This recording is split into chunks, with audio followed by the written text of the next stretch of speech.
Hello प्यारे साथियों, आज की क्लास में आप सभी का स्वागत है। आज की क्लास में पढ़ने वाले हैं ह्यूमन आई के बारे में, मानव नेत्र के बारे में। तो बने रहिए वीडियो के एंड तक। चलिए वीडियो को शुरू करते हैं। आँखें दृष्टि की भावना प्रदान करता है या करती हैं।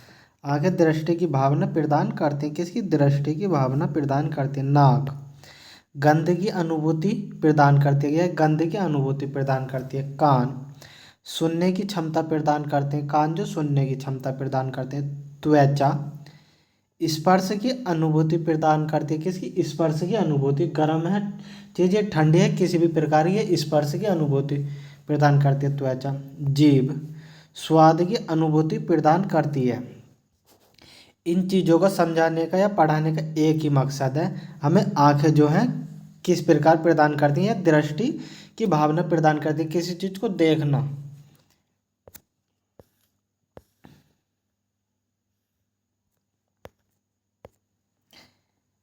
स्टोरोपाइस शब्द स्टोरियोपेसिस का तात्पर्य दो आंखें प्राप्त दृश्य जानकारी के आधार पर प्राप्त गहराई और त्रिआयामी संरचना की धारणा से है। अब आता है मानव नेत्र। क्या आता? मानव नेत्र, ह्यूमन आई, मानव नेत्र। ये आपको एक मानव नेत्र का चित्र बनाया हुआ है।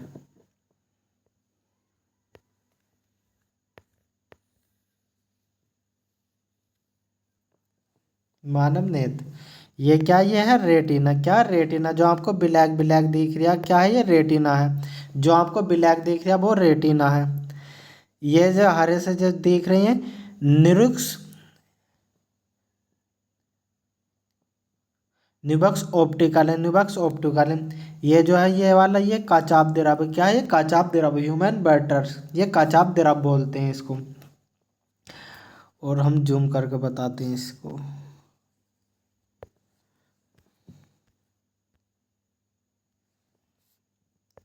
और ये जो है ये हरा वाला ये जो है ये स्वच्छ मंडल, ये स्वच्छ मंडल बोलते हैं इसको, स्वच्छ मंडल। और ये जो है ये पुतली, इसको पुतली बोलते हैं। ये वाला काला भाग जो है इसे आइरिस बोलते हैं। आइरिस या परितालिका जो आंख को रंग प्रदान करती है। हमारी आंखों का रंग जो होता है किसी का काला होता है, किसी का भूरा होता है, या आइरिस के कारण ही होता है। आइरिस भूरा या परितालिका के कारण होता है। ये जो ये वाला भाग ये कॉर्निया, क्या है? ये कॉर्निया है। और ये हरा भाग जो है ये हरा ये स्केला, क्या है? स्केला रहा है।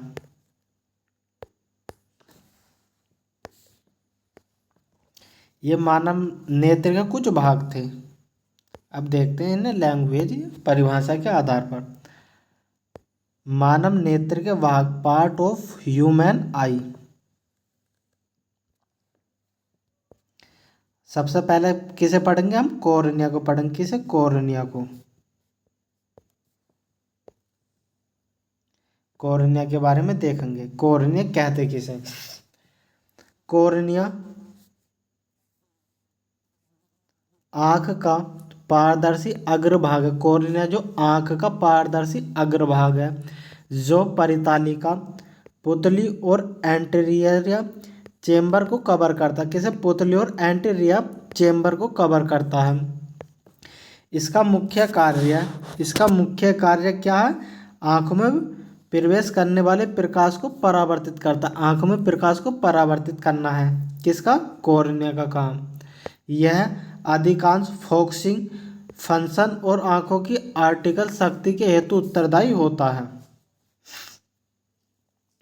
हम आपको बता दें अपवर्तित का कारण क्या? अपवर्तित जैसे आपको रात में, आप सभी गांव देहात सही होंगे, जैसे रात में कोई तार जल लिया तो वह हमें अंधेरे में दिखता। किस कारण दिखता? वो अपवर्तन के कारण दिखता है।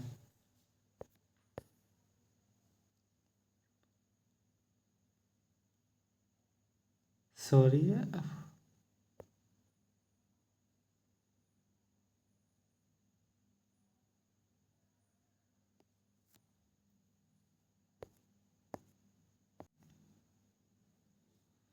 अपवर्तित करना है। यह अधिकांश फोकसिंग फंक्शन और आंखों के आर्टिकल शक्ति हेतु उत्तरदायी है।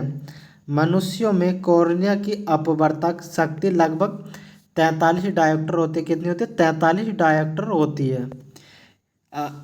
लगभग 43 डायोप्टर होते कॉर्निया की अपवर्तक शक्ति।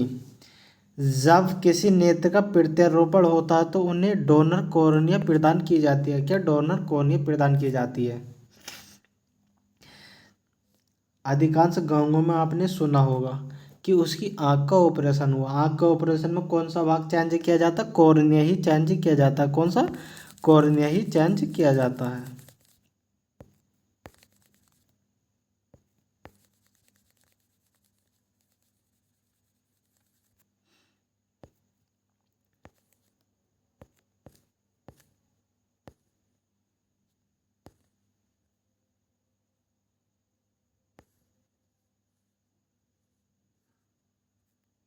अब आता लेंस। क्या आता? लेंस। नेत्र लेंस एक द्वितल लेंस है। नेत्र लेंस एक द्वितल लेंस है जो प्रोटीन से बने पारदर्शी मुलायम और लचीले पदार्थ से बना होता है। मानव नेत्र लेंस वास्तविक तथा उल्टे प्रतिबिंब बनाते हैं। आकार बदलकर यह आँख की लंबाई को बदलने का कार्य करता है ताकि यह विभिन्न दूरी पर वस्तुओं पर ध्यान केंद्रित कर सके। अब आता परितालिका और पुतली। Iris and pupils. आइरिस आँख में पतली कुंडलाकार संरचना है। आइरिस जो आँख में पतली कुंडलाकार संरचना है। यह पुतली के व्यास और आकार को नियंत्रित करता है। पुतली के व्यास और आकार को नियंत्रित करने के लिए जिम्मेदार है। यह इस प्रकार रेटिना तक पहुंचने वाले प्रकाश की मात्रा को भी नियंत्रित करता है। आंखों का रंग परितालिका से तय होता है। आंखों का रंग किससे तय होता है? परितालिका से तय होता है, यानी आइरिस से। पुतली एक तरह का ब्लैक होल है। पुतली जो एक तरह का ब्लैक होल है जो आंख के परितालिका के केंद्र में स्थित होता है, जो प्रकाश को रेटिना तक पहुंचने देता है। जो प्रकाश को रेटिना तक पहुंचने देता है। अब आता सिलिअरी पेशी। लेंस के आकार को बदल देती है। सिलिअरी पेशी जो लेंस के आकार को बदल देती है जब आपकी आंखें किसी निकट की वस्तु पर ध्यान केंद्रित करती हैं। अब आता रेटिना। क्या आता? रेटिना। यह आंख की प्रकाश संवेदनशील सतह। यह आंख की रेटिना जो प्रकाश संवेदनशील सतह है जिस पर छवि बनती है। छवि जो किस पर बनती है? रेटिना पर बनती है। इस प्रकार संवेदनशील छड़ या राड को शंकुकोण कोशिका पाई जाती है। कैसी? शंकुकोण कोशिका पाई जाती हैं। शंकु कोशिका उजाले में देखने में मदद करती है। शंकु कोशिका जो उजाले में देखने में मदद करती हैं। छवि जो बनती है कहाँ बनती है? छवि रेटिना पर बनती है। रोड या शलाका कोशिका अंधेरे में देखने में मदद करती है। रोड या शलाका कोशिका अंधेरे में देखने में मदद करती हैं।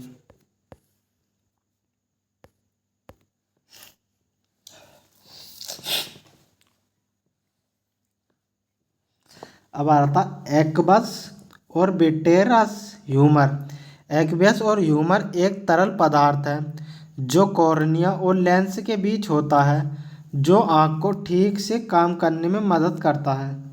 विट्रेरस ह्यूमर एक तरल पदार्थ है जो लेंस और रेटिना के बीच होता है। कौन? ह्यूमरस। ह्यूमरल एक तरल पदार्थ है। ह्यूमरल। विट्रेरस ह्यूमरल रेटिना के बीच होता है। लेंस और रेटिना के बीच होता है, जो आँख को गीला रखता है। हमारी आँख को गीला कौन रखता है? विट्रेरस ह्यूमर। विट्रेरस ह्यूमर के कारण हमारी आँख गीली रहती है।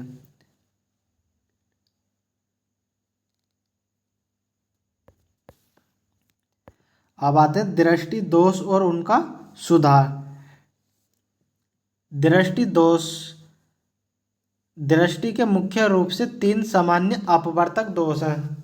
कितने दोष हैं? 3। मायोपिया, मायोपिया निकट दृष्टि दोष। हाइपरमेट्रोपिया, हाइपरमेट्रोपिया दूर दृष्टि दोष। प्रेसबायोपिया जरा दृष्टि दोष। चलिए बता देते हैं इसमें निकट के लिए कौन सा लेंस प्रयोग होगा, दूर के लिए कौन सा होगा और जरा के लिए कौन सा होगा। तो निकट के लिए कौन सा होगा, अवतल, कौन सा अवतल होगा, कौन कैब। दूर के लिए कौन सा होगा, उत्तल होगा, कौन बैक्स, कौन सा होगा, उत्तल होगा यहाँ। जरा के लिए ये दोनों होंगे, दोनों अवतल एंड उत्तल दोनों होंगे। अब आता निकट दृष्टि दोष। निकट दृष्टि दोष मायोपिया, निकट दृष्टि दोष वाला व्यक्ति पास की वस्तुओं को तो स्पष्ट देख लेता लेकिन दूर की वस्तुओं को स्पष्ट रूप से नहीं देख पाता। लेकिन इसके निवारण के लिए हम किस लेंस का उपयोग करेंगे, निकट दृष्टि दोष के लिए अवतल लेंस का। ये हमारी आँख है, आँख में प्राकृतिक रूप से उत्तल लेंस तो पाया ही जाता है जो दूर से आती हुई प्रकाश किरणों को एकत्रित कर देता है। लेकिन हम निकट दृष्टि दोष में पास की वस्तु तो पढ़ लेते हैं लेकिन दूर की वस्तु नहीं पढ़ते। तो इसमें कौन से लेंस का उपयोग होगा, अवतल लेंस का। हम चश्मे में अवतल लेंस लगा लेंगे। अवतल लेंस कैसा होता है, बीच में से पतला, किनारों पर मोटा होता है, जो पड़ने वाली प्रकाश की किरणों को बखेर देता है, ऐसे उत्तर की तरफ भेज देगा, फिर ये ऐसे कर देगा। अब आता कारण। यह दोष निम्न कारणों से उत्पन्न हो सकता है, यह दोष निम्न कारणों से उत्पन्न हो सकता। नेत्र लेंस की अत्यधिक वक्रता, नेत्र लेंस की अत्यधिक वक्रता, नेत्र गोलक के आकार में वृद्धि, नेत्र गोलक का आकार जो होता है उसमें वृद्धि हो जाती है, बड़ा हो जाता। सुधार दोष, इस दोष को किसी उपयुक्त क्षमता के अवतल लेंस के उपयोग द्वारा संशोधित किया जा सकता है। कौन से लेंस द्वारा, अवतल लेंस है, कॉनकैव लेंस के द्वारा। अब आता दूर दृष्टि दोष। कौन सा आता, दूर दृष्टि दोष।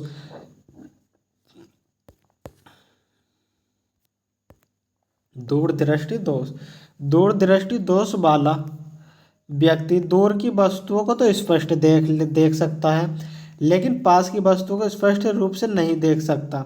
इसके लिए हम कौन से लेंस का उपयोग करेंगे, उत्तल लेंस। किसका, उत्तल लेंस का। ये कर दिया हमने उत्तल लेंस का प्रयोग।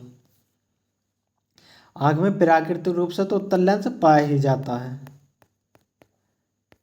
और हम इस चश्मे में भी किस लेंस का प्रयोग करेंगे, उत्तल लेंस का ही प्रयोग करेंगे।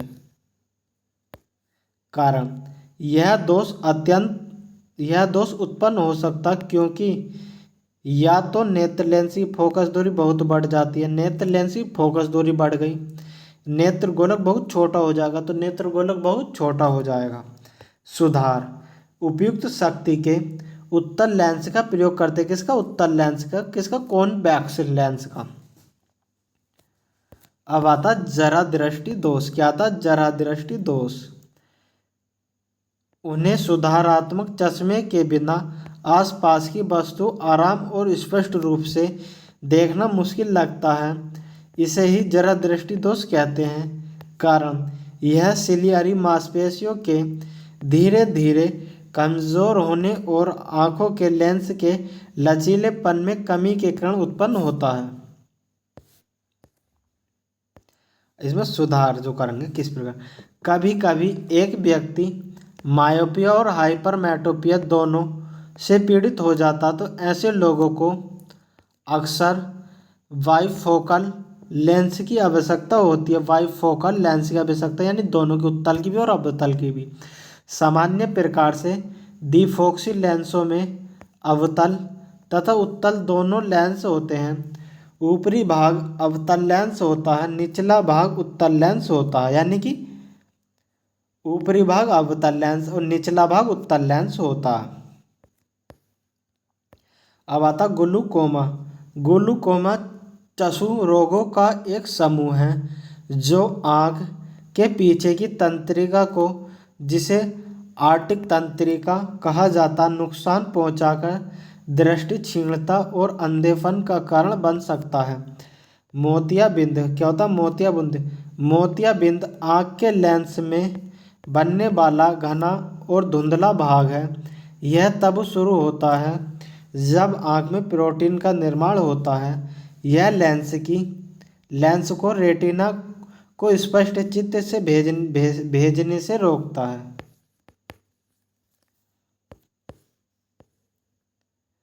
आई डोनेट यानी आँख दान करना। मृत्यु के 4 से 6 घंटे के अंदर आंखें निकाल लेनी चाहिए। तुरंत नज़दीकी नेत्र बैंक को सूचित करें। नेत्रदान करने वाले किसी भी आयु वर्ग या लिंग के हो सकते हैं। जो लोग चश्मा पहनते हैं या मोतियाबिंद का ऑपरेशन करवाते हैं वे भी आंखें दान कर सकते हैं। जो लोग मधुमेह के रोग हैं, उच्च रक्तचाप से ग्रस्त हैं, अस्थमा रोगी हैं और जिन्हें संचारी रोग नहीं है वे भी नेत्रदान कर सकते हैं।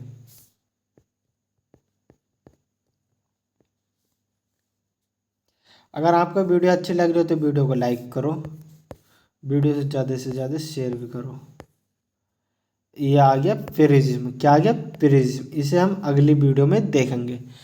अगर आपको वीडियो अच्छी लगे तो वीडियो को लाइक करो, चैनल पर नए हो तो चैनल को सब्सक्राइब करो। इसी प्रकार की वीडियो हमारे चैनल पर आगे भी देखने के लिए मिलती रहेगी। वीडियो में एंड तक बने रहने के लिए धन्यवाद।